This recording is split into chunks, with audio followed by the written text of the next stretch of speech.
So progress this year, as a relatively new organisation, it's taken a little bit of time to find our pathway. However, what I'd like to report to you now is that we've got a newly reinvigorated board. What we've done is taken the opportunity to look at adding 2 additional trustees to the board, of which I'm one, as an independent trustee, and we're also just looking at another trustee who might provide linkages into our geothermal industry here in Taupo. So that's very exciting and sort of positions us, I think, quite well to move forward. We've also made an appointment, so we have a new team member who will be replacing me on the 18th of October, so I'm very excited about that. That's you probably all know him, Fritz, who's extremely dynamic, energetic personality, very strong business background, so I think he'll be a huge asset and just bundles of energy, so he'll do very well. And what we've also done as a board is spent the last 3 months really doing a little bit of reflecting about our strategic focus. And so I feel now we're very well placed to brief Fritz so that he can move forward from the 18th of October with considerable energy. We've also obviously got the action plan, which was developed and formalised, I think, in March 2009, so it's about 18 months old. And what I'll do first of all this afternoon is run through that action plan just to show you where we're at with that. And that remains in force until it's reviewed, which I would imagine would probably be in the next 18 months. So the action plan has basically 4 platforms on which we rest economic development in the Lake Taupo region, and the first one is infrastructure. There were 3 main areas that were addressed in that action plan. The first one was broadband, and I think it's probably fair to say that central government has kind of overtaken us on this one in that they have decided to fund this. However, I just attended a presentation down in Wellington on broadband, and it's quite clear to me that there is not an overarching national strategy on broadband. We're actually quite well placed here in Taupo because we already have fibre optic going through, and we are one of the 33 priority areas as identified by central government. So that's the good news. I think what we need to be really focusing on now is where we want central government to spend the funds as it relates to our area. And I've been talking with Susan Soren from your IT department, who's obviously onto this as well, and hopefully will be working even more closely in the future.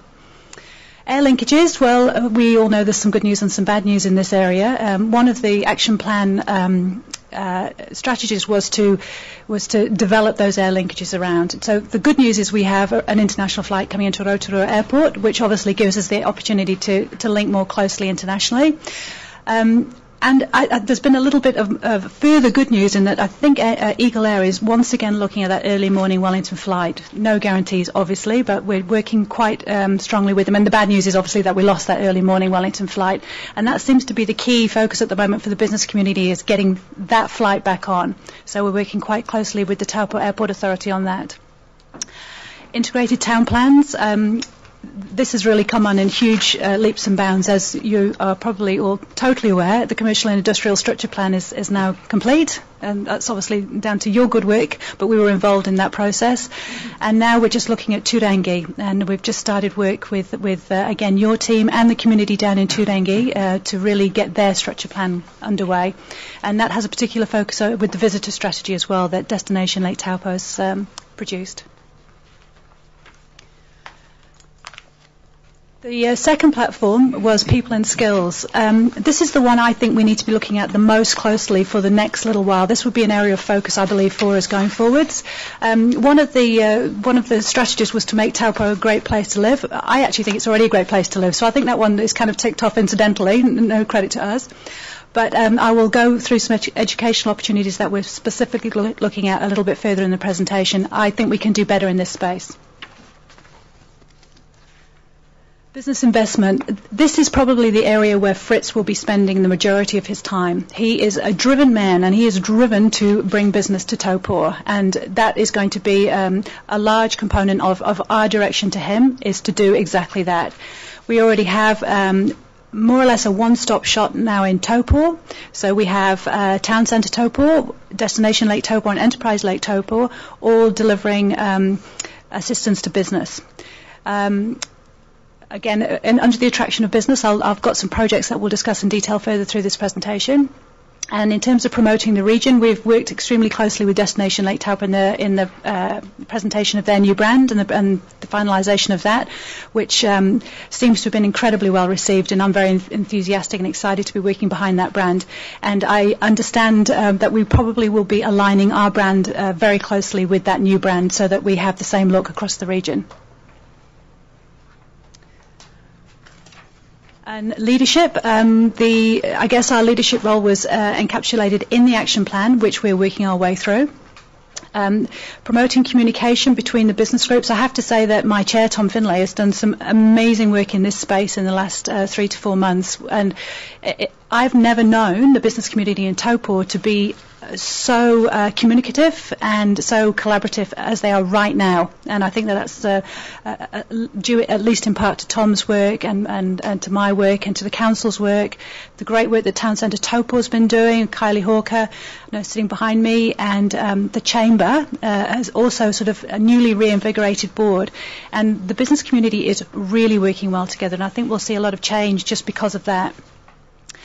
Supporting young leaders, I have volunteered time, and I know Fritz has also volunteered time to work in the local colleges, helping run their entrepreneurship schemes, which I think is a nice linkage. And discovering Lake Taupo's identity, I guess we've done that through the brand. So that's just a very quick review of the action plan and where we've got to. We're still obviously working our way through it. There are still some things not done, but that's after 18 months, so we're just going to keep working on it. In terms of, I guess, new projects, I went to an Economic Development Agency conference down in Wellington a couple of weeks ago, and what was totally driven home to me at that conference is that we need to be thinking about export here in Taupo. And I think historically we haven't so much. We've been a little bit more inward-looking. We're a small town. We're in the centre of the country.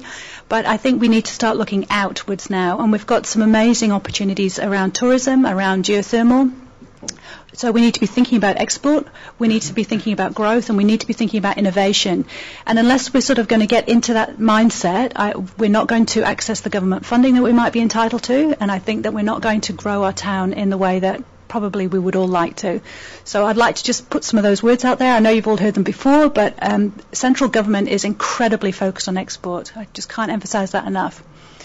So what we have here is we have a fantastic location, and that's a geographical location in terms of where we sit in the North Island, but also we have a fantastically beautiful location, and that you'll see as I go through the projects where that comes into play. I have always believed that Taupo has the ideas. We have ideas, innovation, entrepreneurship in abundance. We always have had, and I think we always will have. And we also have some fabulous resources in, again, our location, the lake, the geothermal resource, the people resource, and we have a very supportive council. And talking to my colleagues around the country in economic development, we have one of the better councils in New Zealand, and that's a tribute to all of you that's recognised. So with all of those, that's what we have. We have to work out what does the market want from us. We have to really be quite almost critical of ourselves and look for our competitive advantage to build projects. So what are those projects? One of the things that that came up through my work in Wellington, but also just talking to people, is conceiving of education as export.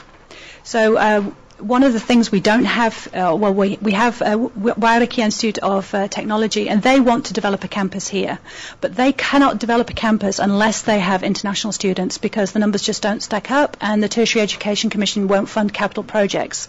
So they need a business model attracting international students. There's probably multiple different possibilities within this area, but the ones that really pop up are around geothermal technology. So GNS tell me that they could earn hundreds and possibly millions of dollars more per annum if they had more skilled people. They're just short of skilled people. So I think we need to be looking, and I know they're also working on a project to develop technical courses here in Taupo, and Waiariki are also looking at that. So that's one possibility. And again, going after that global community. It's not even domestic, it's global. And the other thing is potentially a hotel management school. That's also been discussed by Waiariki. and looking at our clean tech energy sector as well. So what we've got to think about is, again, we have this beautiful location which will attract international students. We have the land. We have already a tertiary education provider, and we have some skill shortages which we can address, which have global attraction.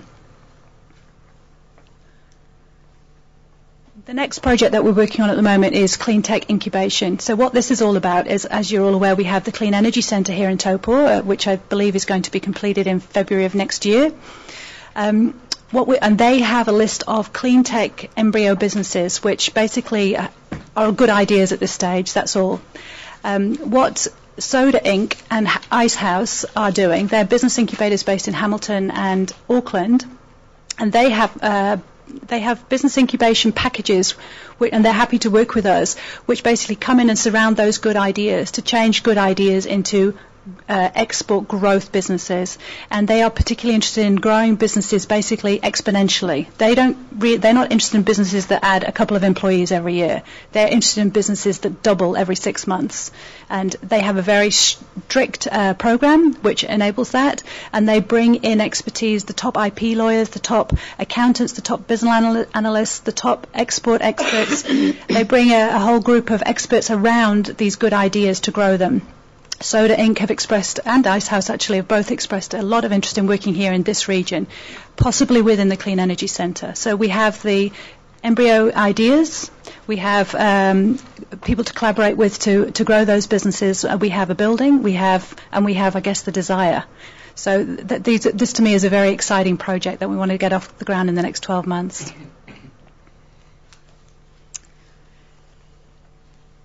This topic here is something that makes me slightly nervous because I'm not very technically minded, but it strikes me, and it strikes a lot of people, I think, that again, another huge opportunity we have here is cheap downstream energy coming off the geothermal fields. Let's talk about this one, Tom. Where we are with this, thanks for dropping me in it, by the way, Sue. You're welcome. I was off reading. Where we are with this, we have several huge power stations built or being built in the area. As you know, it brought hundreds of millions of dollars to the town, but left with 20 or 30 jobs remaining, and the money's gone. They spent it when they were here, and now it's gone. So what we're trying to do here is use that energy that is presently being re-injected into the ground to generate jobs here that stay here, so that for a $500 million investment we don't end up with 30 or 40 jobs, we end up with 600 jobs. Now to do that, we need look no further than Mokai, where they've done it in the valley there. Look at the glass houses, they've got Miraka going in there, and that's going to produce 60 jobs or whatever for the region permanently. That's the dairy plant. We can do the same here in Taupo. We can do the same here. We have the land here. We have the resource here. We just need the willingness from those who own the heat, which I'm sure is there. They're mandated to use some of that heat for downstream processes anyway in the resource consents. I'm talking about Contact and Mighty River Power here. So they have to use a certain proportion of their heat.